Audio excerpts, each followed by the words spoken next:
In Iraq, dozens of women were last seen entering official vehicles. University students, nurses, and presenters were removed from their environments without explanation. Their families remained silent because they knew that speaking up meant losing everything. The son of Saddam Hussein turned power into an instrument of capture. Armed convoys stormed weddings, hospitals, and campuses. Young women were taken to private residences from which few returned. Each operation was carried out quickly and without resistance. The impunity was absolute. How could a kidnapping network sustain itself for years without being exposed? Why did no one within the regime dare to stop it? What fate befell the women who disappeared under the shadow of the dictator's heir? Son of the dictator, forging of an untouchable heir. In June 1964, Uday Saddam Hussein al-Tikriti was born in Baghdad, the firstborn of Saddam Hussein and Sajida Talfa. At that time, the father was not yet the president of Iraq, but he was already moving within the networks of the Ba'ath Party, a party that since the beginning of the decade aspired to consolidate its control in a country marked by instability, military coups, and competition between nationalist, pan-Arab, and communist ideologies. During those early years, Saddam spent periods in prison due to political conspiracies and failed attacks, so the birth of his son did not coincide with a period of full authority. However, his belonging to the Tikriti family and the support of the Talfas offered him a platform of influence that would soon grow. The 1970s marked the decisive rise of the father. After the coup of 1968, Ahmed Hassan al-Bakr assumed the presidency, but Saddam quickly became the dominant figure thanks to the control of the security services and the Republican Guard. From there, he organized internal purges, eliminated rivals, and concentrated power until he formally assumed the presidency in 1979. In that process, Uday grew up in an environment of absolute privilege, treated from childhood as a potential heir of an expanding regime. His childhood was spent in official residences and armored spaces, surrounded by servants, bodyguards, and subordinate staff. His schooling took place in institutions reserved for the regime's elite, among them the Baghdad College High School, which had been nationalized and adapted to the new political context. There he was alongside children of ministers, military officers, and businessmen linked to power. Accounts agree that he showed a dominant character from an early age. He carried weapons even as a teenager, displayed them in front of his classmates, and enjoyed the constant presence of bodyguards, which made him an untouchable figure within the school environment. The surname was enough to condition academic life. Teachers and school authorities lacked the margin to sanction their behaviors. The grades reflected privilege more than real performance, and the pattern would repeat in the university, where papers and theses could be commissioned to others. The absence of limits within the home reinforced that dynamic. Saddam, busy with the control of the state, did not impose restrictions on his firstborn. On the contrary, he conveyed the idea that he should naturally assume the power of command both in private and public matters. During the second half of the 70s, when the father was already vice president and a strongman of the regime, Uday began attending family meetings where matters of state were discussed. Despite his young age, he witnessed dinners with high-ranking officials and officers of the Republican Guard.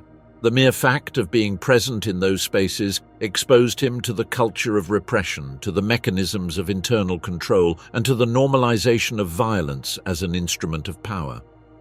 Upon reaching adolescence, the young man already behaved as a public figure within the Ba'athist circle. He was treated with deference at social events, attended private meetings armed, and attended exclusive parties of the regime. Subsequent testimonies indicate that he even witnessed executions of opponents organized by his father as demonstrations of political discipline. These scenes, beyond their immediate content, conveyed a message of the legitimacy of terror as a tool of control. Simultaneously, signs of cruelty were emerging in smaller contexts. There were reports of harassment practices against domestic workers, mistreatment of animals, and everyday abuses in the face of which no one could intervene. Each episode reinforced the perception of impunity. At Baghdad University, where he began his engineering studies, he appeared with armed escorts, demanded preferential treatment, and generated fear among his professors. The possibility of failing him in an exam was unimaginable, as it could result in direct reprisals. His behavior included physical aggressions against classmates and public humiliations against teachers. In an academic system subordinate to political power, impunity reinforced the young man's abusive nature. The figure of the untouchable heir was consolidated in a context where obedience to the ruling clan was a condition for survival. The state apparatus, from security services to educational institutions, was conditioned to obey the will of the presidential family. As the 1980s progressed, more serious accusations began to surface. Testimonies from guards and assistants reported that Uday was involved in the abductions of young women, especially university students, transported to private residences under threats.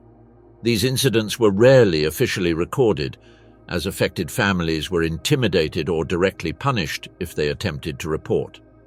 The loss of employment, harassment, or even the disappearance of relatives were methods used to silence any attempt at public exposure. As he approached adulthood, Uday accumulated a history of abuses sustained by his father's power structure. Excessive privileges, violence exercised without consequences, and covered-up crimes marked his transition from teenager to young adult. The regime guaranteed impunity and reinforced the belief that the family's authority was above all norms. The formation of an abusive character was not the product of isolated episodes, but the result of a system designed to shield its heirs and perpetuate their control. In that context, the figure of Uday was consolidated as a reflection of the regime itself. His behavior was not an anomaly, but an extension of the repressive apparatus that dominated Iraq in those years.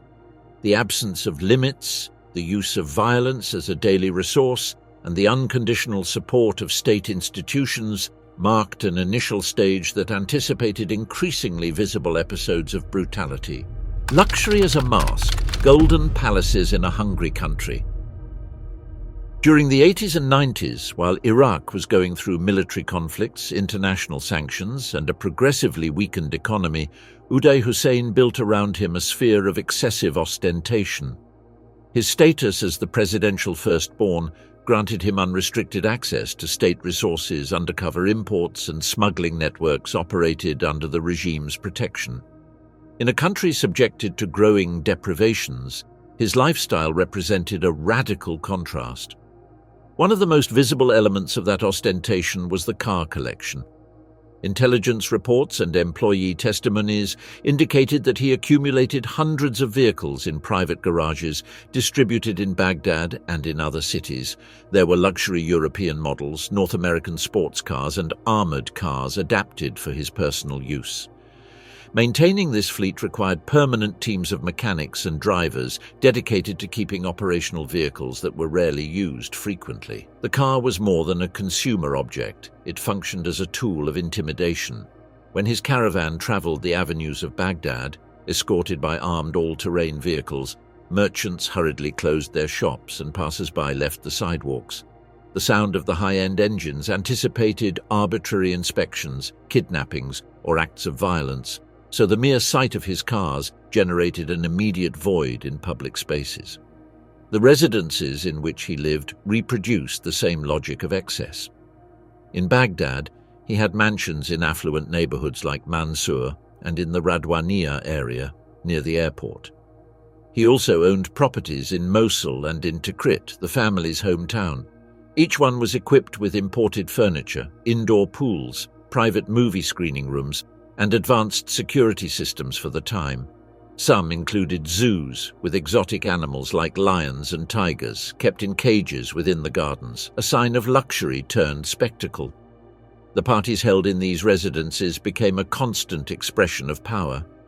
Imported alcoholic drinks circulated in them, despite the official prohibition and international embargoes. Whiskey, cognac, and champagne were a regular part of these evenings, along with drugs provided by doctors linked to the presidential circle. The dynamic was marked by direct imposition. Guests were forced to drink cocktails composed of improvised mixtures that he called gestures of friendship, although refusing implied immediate humiliation or physical punishment. Artists and musicians were summoned to liven up the evenings, often under coercion, and the presence of armed guards reinforced the atmosphere of control. Subsequent testimonies described a pattern of violence during these gatherings. Guests were beaten for not drinking with the required speed, singers were forced to continue after physical assaults, and servants were punished for minor mistakes. These were episodes recounted by those who managed to leave Iraq years later. Personal guards explained that they had to inform Uday about the behavior of attendees for him to determine punishments, which turned the parties into spaces where intimidation was constant. The contrast with the national situation was evident. In the 1980s, the war with Iran absorbed state resources, provoked massive recruitment, and left a toll of human and material losses. In the 1990s, the invasion of Kuwait and the subsequent Gulf War triggered severe international sanctions. Import restrictions limited access to food, medicine, and essential goods. At the same time, the president's son received shipments of alcohol, car parts, and luxury items through smuggling networks managed from within the state apparatus itself. Subsequent sources indicated that he controlled a significant portion of the Iraqi black market. He profited from the trafficking of cigarettes, liquors, and vehicles, in addition to using clandestine routes designed to evade international sanctions. That network provided him with additional income from the state funds diverted for his personal use, ensuring that his circle had access to goods inaccessible to the majority of the population. Attendance at his parties was not optional. Business people, artists, and officials received summonses they had to comply with under threat. Refusal could be interpreted as disloyalty and result in workplace sanctions, arrests, or disappearances. Within the residences, the safety of the attendees was never guaranteed. An offensive comment or a simple distraction could trigger immediate reprisals. The guards, subjected to constant rotation, later described the pressure of witnessing and executing punishments. Some who managed to escape the country spoke of beatings with blunt objects, electric shocks in adjoining rooms, and death threats against those who attempted to leave before allowed. Maintaining this lifestyle required complex logistics. Drivers moved cars from different garages to the residences when private exhibitions were organized. Shipments of alcohol were transported in military vehicles camouflaged as official supplies. Exotic animals arrived through intermediaries in neighboring countries. Each party required the coordination of cooks, musicians, security personnel, and cleaning staff, many recruited under pressure. The expense was disproportionate compared to the situation of the majority of citizens who depended on state rations to survive. While entire neighborhoods of Baghdad suffered power outages, their palaces had private generators that ensured a constant supply. Uday's relationship with luxury objects was not limited to accumulation. Various sources noted that when he grew tired of a car, he would order it to be set on fire so that no one else could use it. The same happened with collections of drinks and with expensive furniture. This deliberate destruction reinforced the idea that consumption was unlimited and that his will was above any notion of saving or conservation. Over time, the population associated the sound of powerful engines and the appearance of foreign caravans with the imminence of abuses. That collective fear was based on repeated experiences of citizens who had seen acquaintances being randomly detained during their travels. Impunity turned their cars into symbols of arbitrary power rather than mere expressions of wealth. The period of ostentation consolidated him as an autonomous figure of social power, even without holding top-level institutional positions at that time. His assets, his parties, and his capacity for intimidation became a personal circle of influence. The resources to maintain that life came from state networks and the diversion of public funds, which allowed him to build a parallel structure of control, sustained by fear and the constant display of luxury. The Olympic Committee triumphs demanded under whips and sewers. In 1984, at only 20 years old, Uday Hussein was appointed president of the Iraqi Olympic Committee and the Football Federation. The decision coincided with a stage of war against Iran, in which the regime sought to project national unity and strength abroad. Sports, in that scenario, functioned as a political showcase and, at the same time, as a space for internal control. Placing the president's eldest son in charge of these institutions reinforced the idea of dynastic continuity within the state structure. The appointment gave him absolute control over national federations, elite teams, and training centers. Additionally, he received direct state budget and could coordinate actions with intelligence services. Officially, the mission was to promote sports and represent Iraq in international tournaments.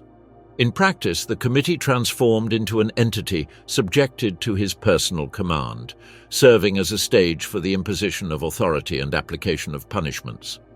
From the beginning, he introduced an extreme disciplinary regime. Uday demanded sports results as proof of loyalty to the regime. A defeat was not just a sports stumble, it was treated as a personal offense. Athletes who lost were punished with sanctions that went beyond the competitive field. In the Qarada facilities in Baghdad, areas were adapted for detention and repression. Later testimonies described damp and narrow cells without ventilation intended to imprison players for days. In adjacent rooms, physical punishments were applied with sticks, electric cables, and rubber hoses. Among the most remembered practices was confinement in sewage channels. Footballers who missed penalties or did not meet expectations were forced to remain in sewers under armed guard. The purpose was not only to inflict physical pain, but to humiliate the players and break their resistance. In other cases, they were made to run in extreme temperatures until collapse or train naked as a form of punishment. These measures became commonplace and marked the routine of those who competed under his supervision. Documented cases multiplied. During the qualifiers for the World Cup in Italy 1990, the Iraqi national team suffered defeats against regional rivals. Several players were summoned to the committee and subjected to beatings and temporary imprisonment. Others received forced training designed as retaliation.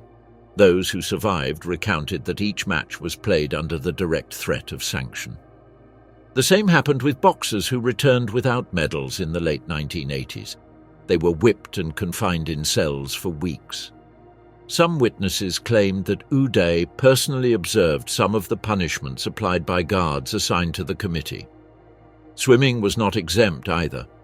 Members of the national team were sometimes forced to repeatedly immerse themselves in icy water while being beaten with metal rods. The logic remained. Sports failure was equivalent to political disobedience.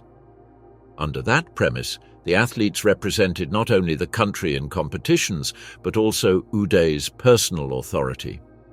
The Olympic Committee also functioned as a space for social surveillance. Young athletes were observed in their performance and personal lives. Any sign of rebellion was swiftly punished. Coaches and technicians were not exempt either. Reports from the 1990s gathered complaints stating that some were threatened with imprisonment and even execution for not guaranteeing victories.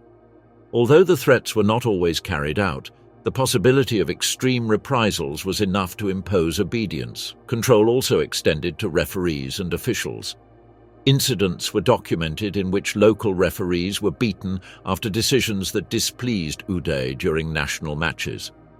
The Football Federation operated as a direct extension of his will, and personal guards did not hesitate to interrupt matches or remove players in the middle of competition. Meanwhile, the image projected abroad was different. Iraqi delegations traveled to Olympic Games and regional tournaments with impeccable uniforms, carrying flags and speeches of unity. The facade showed modernity and national pride. However, behind this public presentation lurked a dynamic of improvised prisons, torture sessions, and constant threats. The contradiction between the international projection and the internal reality became a hallmark of sports under his command. Reports from human rights organizations during the 1990s collected testimonies from athletes confirming these practices. They described how sports facilities operated as punishment centers and how coaches were held accountable for failures with the risk of losing their lives. The culture of fear nullified the autonomy of the athletes and turned the committee into another repressive arm of the regime. The building of the Olympic Committee in Baghdad thus acquired a sinister meaning. The mere news that a player had been summoned generated alarm among family members and colleagues. The place that was supposed to symbolize sporting excellence became synonymous with detention and punishment. Uday's management not only deformed the sport structure, but also transformed sport in Iraq into a mechanism of coercion subordinated to political control and repression. Until in the shadows, women turned into trophies of power. In the mid-1980s, when Uday Hussein was consolidating his circle of power parallel to the state apparatus, violence took on a systematic form around the exploitation of women. Using state resources and the backing of his position as presidential firstborn, he created a network of kidnappings and abuses that operated continuously for years. The victims were selected in universities, social ceremonies, hospitals, media outlets, and workplaces. Educational institutions were one of the first spaces used.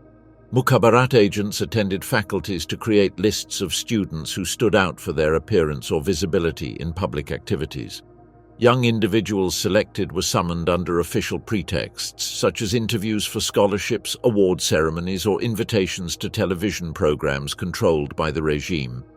In many cases, the transfer happened directly from the campuses to security vehicles that took them to Uday's private residences. Weddings represented another frequent scenario. Various later testimonies recounted how Uday would burst into celebrations accompanied by armed guards and order the immediate removal of a woman who caught his attention, whether it be the bride, a bridesmaid, or a guest. Opposition was impossible, as any attempt at resistance could lead to arrests or reprisals against the family members. On numerous occasions, the young women disappeared after being taken from the venue, and the families received warnings not to file complaints. In hospitals, the dynamic took on another form. Medical staff received orders to attend private parties under the pretext of providing health services. Some women were detained after fulfilling that function. Doctors were threatened with losing professional licenses or facing charges of disloyalty if they did not cooperate in the selection of female staff for the events. The media also served as a source of recruitment. With the creation of the newspaper Babil and a television channel under direct control in the 1990s, Uday incorporated presenters, actresses, and singers. Although officially they were hired for cultural or entertainment projects, in practice, they were summoned to private meetings where refusing to participate meant the end of their careers or their disappearance. The functioning of this network relied on multiple collaborators. Trusted drivers, often recruited from the Republican Guard, carried out transfers. Intelligence officers produced fake documents that legitimized detentions. Doctors assigned to the presidential service attended to injuries and issued manipulated certificates to conceal assaults. Lawyers linked to the regime drafted confidentiality documents that forced families into silence under threat of reprisals. Some of the most detailed testimonies come from women who managed to leave Iraq after 2003.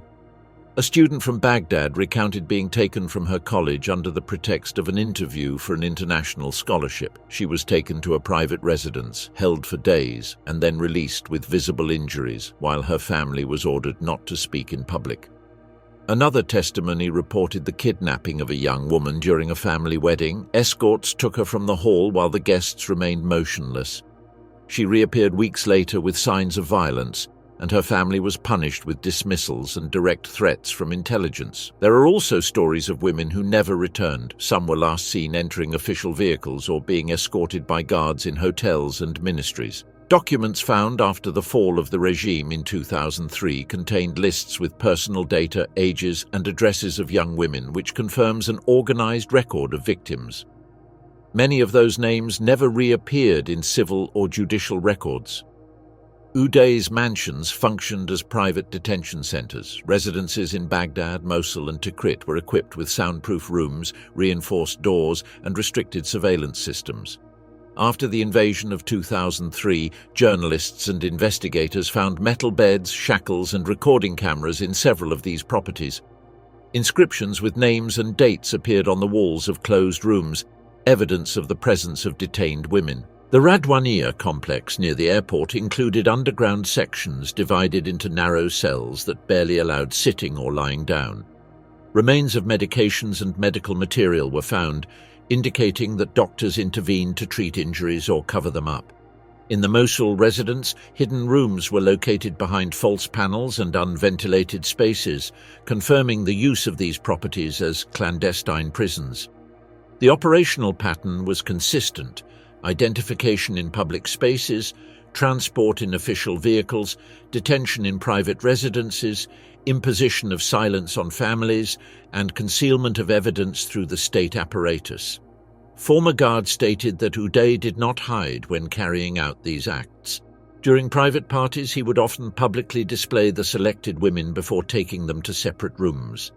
The screams could be heard from adjoining rooms, while guests remained motionless in the armed presence of escorts. The consequence was a climate of widespread fear in Baghdad and in other cities. The sight of their car caravans was interpreted as a sign of immediate danger. Families restricted the presence of their daughters at universities or social events to reduce the risk of being targeted. The rumor of missing women spread from neighborhood to neighborhood, although it never reached official records. Public crimes, the murder that exposed impunity. In October of 1988, one of the most notorious episodes in the career of Uday Hussein occurred. The murder of Kamel Hanna Gegeo, personal butler and confidant of Saddam Hussein. The event took place during an official reception in Baghdad, organized in honor of Suzanne Mubarak, wife of the then Egyptian President Hosni Mubarak.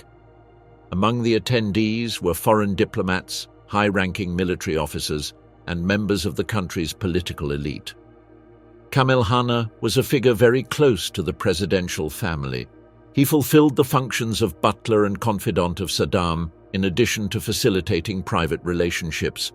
It was he who introduced Saddam to Samira Shahbandar, the woman who would later become his second wife. For Uday, that relationship was an offense towards his mother, Sajida Talfa, and a threat to the position of his family branch within the inner circle of power. During the reception, Uday, upset and under the influence of alcohol, confronted Kamel Hanna in front of the guests. The altercation escalated quickly. Uday took a cane and repeatedly struck the victim on the head and torso, before stabbing him with an electric knife until he caused his death. The murder was completed in a matter of minutes, under the gaze of diplomats, officers, and members of the Republican Guard. None of those present intervened. The impact was immediate. It was not a crime committed in secret, but rather a homicide executed at an official event in front of high-level witnesses. The message was clear. Even in the environment closest to the president, no one was safe from the violence of his eldest son. Saddam Hussein's reaction was ambivalent. The death of a close collaborator represented a political and diplomatic problem, but Uday's status as heir prevented severe sanctions. A temporary detention of a few weeks was arranged, and he was subsequently sent to Switzerland as an attaché to the embassy in Geneva. There, he was involved in violent incidents that led to his expulsion in 1990. The diplomatic exile had no disciplinary effect. The murder of Kamel Hanna marked a turning point. Officials and officers who had considered Uday an impulsive young man began to perceive him as a real threat, supported by paternal power but out of control. Western intelligence reports indicated that Saddam considered removing him from the line of succession in favor of his second son, Qusay, considered more disciplined. The case was not an isolated incident.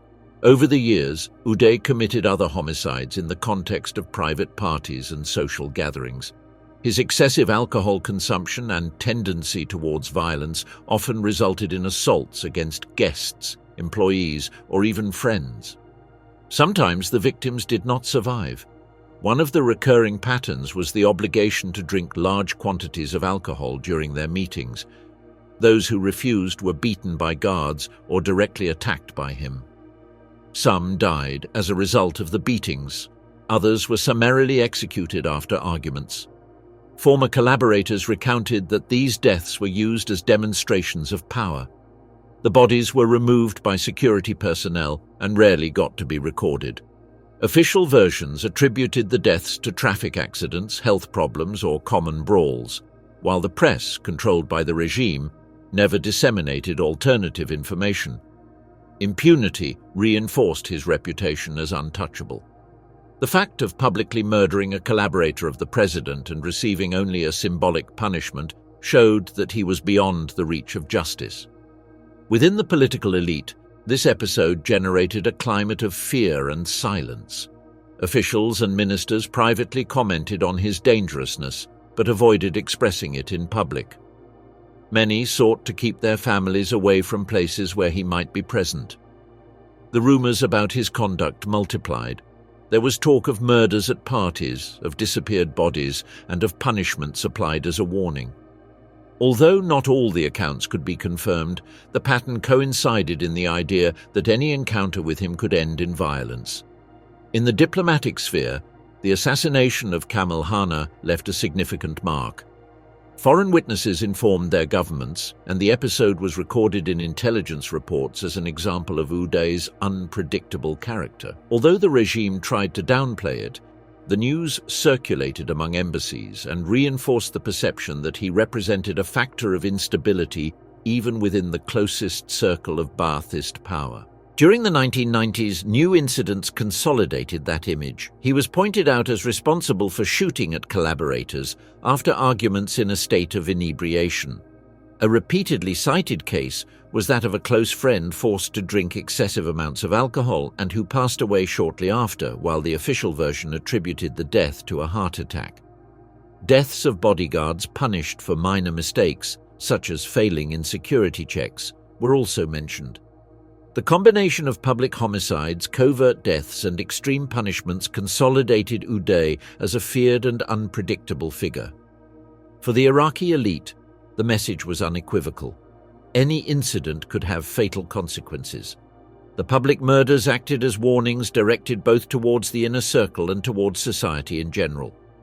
Each death reinforced the idea that he was above any norm and that the power of the Hussein surname was enough to guarantee impunity. The fall of the untouchable, the attack that broke the air.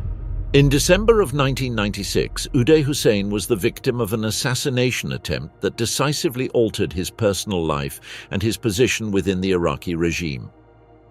The attack occurred in the Mansour neighborhood, one of the most exclusive areas of Baghdad, where diplomatic residences and homes of the political elite were concentrated. That night, Uday was traveling in a white sports car, accompanied by a small security convoy. The route was usual, between one of his residences and a social club frequented by members of the presidential circle. The predictability of his movements facilitated the preparation of the ambush.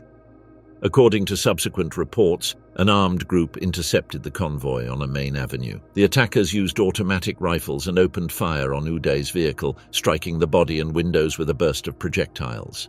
Several bullets struck directly into his body, causing serious injuries to the abdomen, legs, and, critically, the spinal column. 2 projectiles remained lodged in the back in areas where surgeons considered it impossible to extract them without life-threatening risk. The shooting was intense but brief. The escorts returned fire, which allowed Uday to be evacuated alive to the Ibn Sina Hospital, a medical center reserved for the regime's elite and administered by the Republican Guard. The transfer was carried out in an armored vehicle, while other units secured the perimeter. The hospitalization was immediate and prolonged. A team of surgeons worked for hours to stabilize him, stop internal bleeding, and repair damaged organs. Although his life was saved, the spinal injuries left irreversible consequences. After several operations, the doctors concluded that he would suffer from a permanent partial paralysis. The recovery process extended over several months. At first, he relied on a wheelchair and received intensive physiotherapy. Over time, he regained the ability to walk, but with difficulty, supported by a cane and with an obvious limp. Chronic pain became a constant, and his mobility never returned to full. The attack radically transformed his lifestyle. The man who used to travel around Baghdad in sports cars and organize endless parties became a figure physically marked by disability. The display of speed and vitality gave way to a weakened image, which reduced part of the aura he had cultivated for years. The political consequences were notorious. Saddam Hussein, until then willing to tolerate the excesses of his eldest son, began to withdraw responsibilities from him. The magnitude of the attack and the resulting physical fragility led the president to favor Uday Hussein as successor. Uday, more reserved and disciplined, progressively took control of the security services and the Republican Guard. The displacement of Uday was not immediate, but it became clear that he had lost the position of natural heir. Institutions such as the Olympic Committee and the media under his formal control remained in his orbit, although his ability to intervene in them was reduced. Strategic decisions increasingly went through his brother. The authorship of the attack was never publicly clarified. Versions circulated that pointed to internal opponents, tribal clans with outstanding scores, or even factions within the regime itself interested in weakening Uday. The Mansour neighborhood was under heavy surveillance, making it unlikely that an armed group would act there without some degree of complicity. The subsequent repression included dozens of arrests and summary executions, although it was not clear if the responsible parties were actually identified. After the attack, his personal security was reinforced. He increased the number of bodyguards, further armored his residences, and limited his public appearances. He became distrustful even of close collaborators. The limp and the cane became visible reminders of his vulnerability, an uncomfortable sign in a regime that based its legitimacy on the image of absolute strength. Despite the physical decline, his cruelty did not diminish. Testimonies from the time indicate that after the attack he became more unpredictable. His frustration translated into violent attacks against subordinates. He delegated punishments to his guards, who carried out the orders on his behalf while he watched. In some cases, he demanded that the punishments be recorded to review them later. The attack did not reduce his danger, but rather consolidated a new facet. Unable to participate directly in fights or displays of strength, he used the delegation of violence as a tool of control. His immediate environment, made up of drivers, doctors, and security officers, was caught in a dynamic of absolute obedience. The episode of 1996 marked a double change. The ostentatious and vital heir became a weakened and displaced figure in the hierarchy of the regime. However, his capacity to terrorize subordinates and common citizens remained intact. The convoys of armored vehicles continued to traverse Baghdad, although no longer with him at the wheel of sports cars, but in SUVs driven by escorts. The memory of the attack remained as a symbol of vulnerability. For the elite and for the population, the limp and the cane were visible proof that the man who seemed untouchable had been struck in the very heart of the capital. Even so, far from moderating his behavior, he continued to exert violence through a power sustained by impunity and by the weight of his last name. The network of fear, private prisons in a realm of silence. After the attack of 1996, the way Uday Hussein exercised violence changed significantly. The resulting disability forced him to delegate more to his bodyguards and assistants, who became enforcers of his orders. Far from diminishing the scope of the abuses, this delegation configured an organized system that operated as a network of capture and control. The trusted escorts were selected from members of the Republican Guard and Special Intelligence units. Their duties ranged from transporting the victims to guarding the residences where they were held. Although Uday no longer participated physically with the intensity of before, he witnessed punishments and assaults, which became supervised spectacles. During this period, media control was transformed into a mechanism for capturing victims. In 1993, he had founded the newspaper Babel, which seemingly functioned as a youth and cultural daily. In the mid-90s, he expanded his influence with a satellite television channel under the same name. Both projects were used to recruit young women interested in the artistic world. Producers and collaborators called women for auditions or talent contests. In the testimonies gathered after the fall of the regime, several recounted that there were never any real contracts. The calls were a pretext to force private meetings with Uday. Refusing meant the end of any professional aspiration and even reprisals against the families. The case of the television presenters was especially visible. In the second half of the 1990s, several disappeared suddenly. Some never returned to work in the media, while others were declared absent with ambiguous explanations about trips abroad. Their families claimed that they had never left Iraq. Also, musicians who performed at private parties stated that several female colleagues were last seen at those events and never returned. The medical sector was part of the machinery. Doctors and nurses from Baghdad hospitals received patients during the night, transferred in official vehicles. They were young women with serious injuries, consistent with beatings and assaults. Doctors were prohibited from recording information in medical records and could only stabilize the patients before they were removed. A surgeon from Ibn Sina Hospital stated after 2003 that he repeatedly treated women with fractures and internal bleeding, never being able to know their identity. The repressive apparatus also extended its control over documentation. After the invasion of 2003, in offices of the Ba'ath Party and the Olympic Committee, files with lists of names of women were found, accompanied by personal data and annotations about their status. Some were marked as returned, others crossed out with incomplete notes. These findings supported what until then were oral accounts. The private residences of Uday provided more evidence. In the Radwaniyah complex, small cells with walls were found where names and dates were engraved. Some inscriptions included accounts of days or religious invocations. In the Mosul residence, hidden rooms behind false panels and underground spaces without ventilation were located. These elements confirmed that the mansions were not simple dwellings, but infrastructures adapted to secretly detain people. During the 1990s, the disappearances became so frequent that even officials of the regime avoided taking their daughters to receptions where Uday might be present. Foreign diplomats instructed their female staff about the risks of attending events in Baghdad. At the same time, the propaganda apparatus maintained the facade of modernity through the newspaper and satellite channel, which projected a culturally active and attractive image. The contrast was evident to those who were close to the circle of power. Artists who participated in recordings for the channel recounted how some young women never returned after supposed sessions.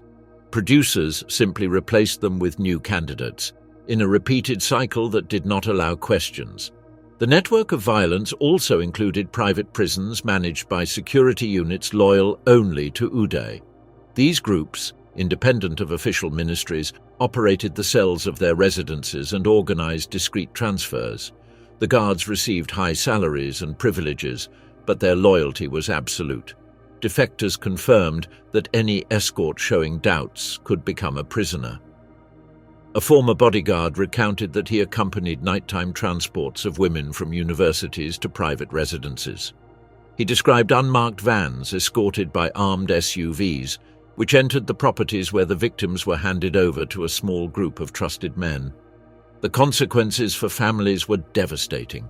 Parents and siblings who tried to find out the whereabouts of their daughters received visits from state agents who forced them to sign documents of silence under threat. In some cases, the pressure included the loss of jobs or the preventive detention of relatives. The system was designed to eliminate any attempt at resistance. Fear was spreading rapidly in society. In Baghdad, the sight of Uday's convoys was enough to make the streets deserted. Rumors about young people last seen entering official vehicles circulated by word of mouth, although they never appeared in formal records. The absence of official data kept the disappearances in an administrative limbo.